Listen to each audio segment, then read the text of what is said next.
it's the food for your mind. And that's the part I want to say this very important, because ever since we started like having success with Charro Azteca, people have been telling me that I was lucky. You got so lucky. I'm like, no, there's no such thing as luck. Luck is when preparation meets opportunity. Right. I don't have control over the opportunity. God or the universe, whatever you believe, controls opportunity. But I have 100% control of preparation. My kind of preparation is to read a lot and listen to all the podcasts I can and educate myself. That's preparation, because everybody in their lifetime is going to get 1 or 2 or 3 opportunities, and a lot of people are not prepared for it, and they slap them in the face and they're like, what was that? Like, and a lot of the times those opportunities are disguised as failures. They're disguised as like fracasos. And then you're like, and then you put yourself this victim mentality, like, oh, why is the world, why is the world conspiring against me? I'm like, no, the world is conspiring for you. You just weren't prepared for it, for the opportunity. Interesting. So you read many books, correct? Correct. So what's money for you? Money is freedom. Money is leverage. Money allows you to do what you want, when you want, however you want. And money is not the root of all evil. I think money, it just makes you whatever you are more and multiplies it. So if you're a jerk with no money, guess what? You're going to be a 10 times jerk or 100 times jerk with money.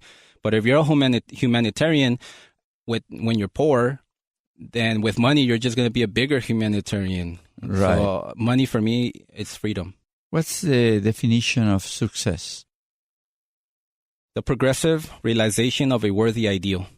It's a journey, not a destination. Mm-hmm. Progressive means that you're constantly working towards it, and realization is you're actually taking action. And the worthy ideal is that whatever your ideal is, if you want to be the best house dad or house mom, then that's your worthy ideal. And if you want to be the best mom and dad, then go for it. If you want to be the best entrepreneur, then make sure that you have a progressive realization for that worthy ideal. So for me, you're successful, I'm successful. It doesn't mean that it's a destination. It just means that it's a journey. Interesting. Now, what's your advice to overcome failure?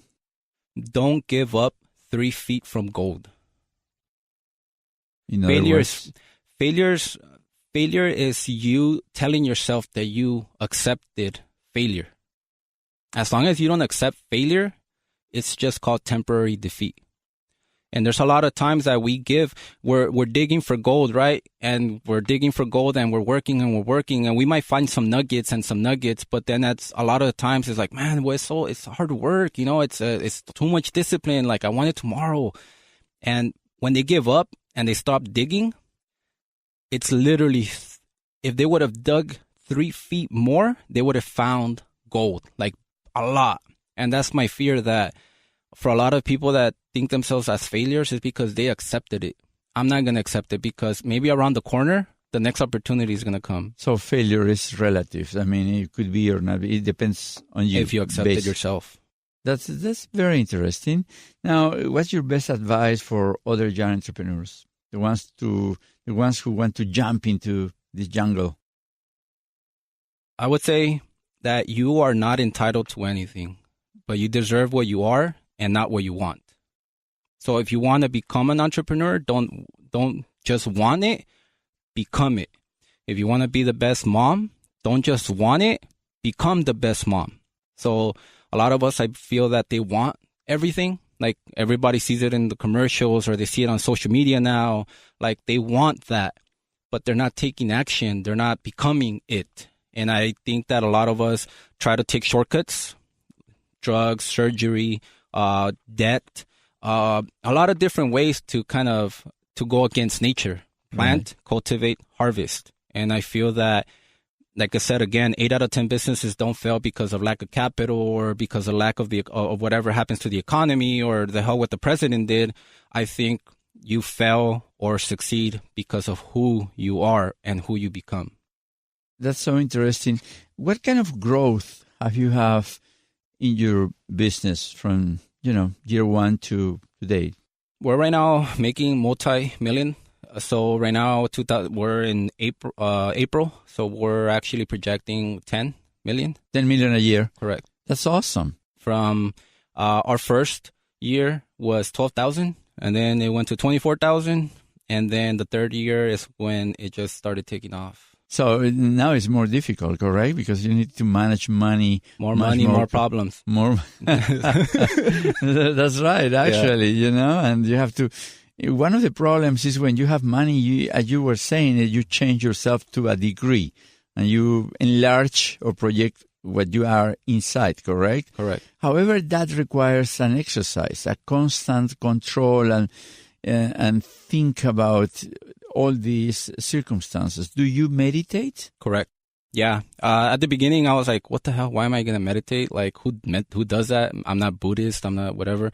But with reading so many books and trying, like, testing this and testing that. And at the end, of course, everybody tiene su opinión. You go to a gym and everybody's a personal trainer. Everybody has an opinion what you should eat, how you should work out. Right. Everybody has an opinion how you should live your life, what you should study. But at the end, you just have to find out what works for you, like what works for you. And for me, testing a lot of things, like I wake up every day at 5 a.m.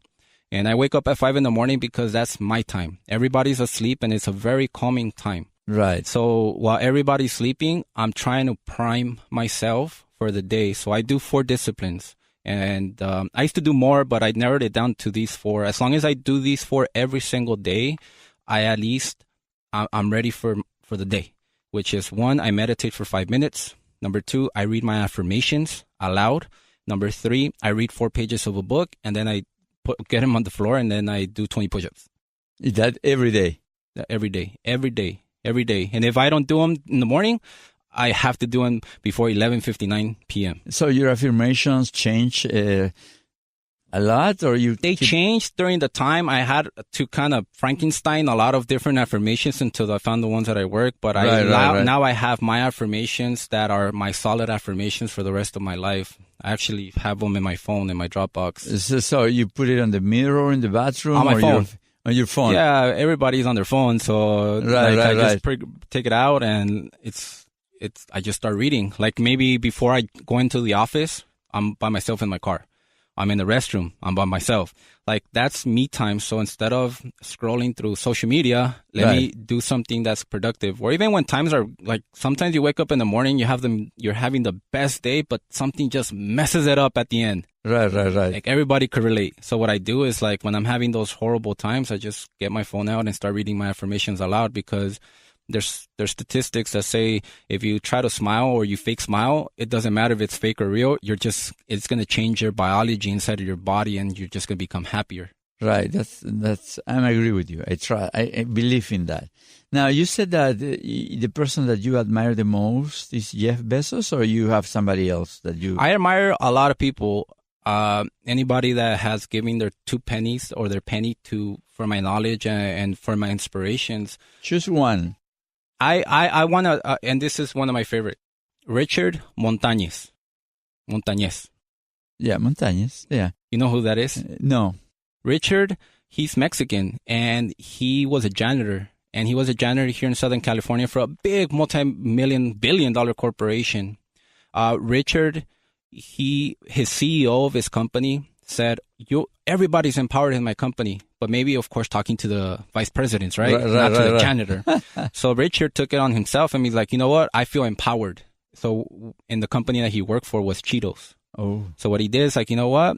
One day he was eating an elote, and they start putting chile on the elote, and he was like, hey, this elote looks like a Cheeto. And then he got the idea, like, what if we put chile on Cheetos? And Richard Montañez is the person that invented the hot Cheetos. And now he's one of the biggest, like, executives on Frito-Lay, I think that, or Pepsi, actually, PepsiCo. Right. And that's the one person I admire because he grew up in the same area that I grew up. Like, so he took initiative. He was just a janitor, and he took the initiative to call the CEO, and I said, I have an idea. He threw himself off that airplane while building his parachute on the way down. So I find a lot of inspiration because I could find a lot of inspiration with all the information, But it feels way nicer when I could relate to them because they have the same skin color, they speak the same way, and I could relate to him. So he has been one of my biggest inspirations. And now look at what he's created. Everything has Chile now. Yeah, of course. If you would be in front of him, what kind of a question what question would you ask? Oh, man. ¿Qué le vas a preguntar? Hola, Richard, ¿cómo estás? Mucho gusto. ¿Te puedo preguntar algo? If you had one habit that contributed to your success, what habit would you say it is? Interesting. I just want to get his best habit because if it's working for him, like I want to try it. Let's try to ask him. I would love to. I never met him. I read his book and everything, but he's someone from a distance that I look up to. Right, very interesting. If you have a huge billboard in the city, what message would you put on it? Beside your brand, of course. I say it every single time when I start my podcast, and this is what the billboard would say. Our families didn't come this far for us to just come this far. Again? Our families didn't come this far for us to just come this far. Interesting. Now, what's the first thought it comes to your mind after reading this phrase by Seneca, the Roman philosopher? Life is long if you know how to use it. Your why. That life can be long or short depending if you realize what's your why of living. I feel that there are two important dates in your life: the day that you were born and the day that you realize why you were born. And I think in every tombstone there's two dates, the day you live and die, but the most important part is the little dash in between those two dates.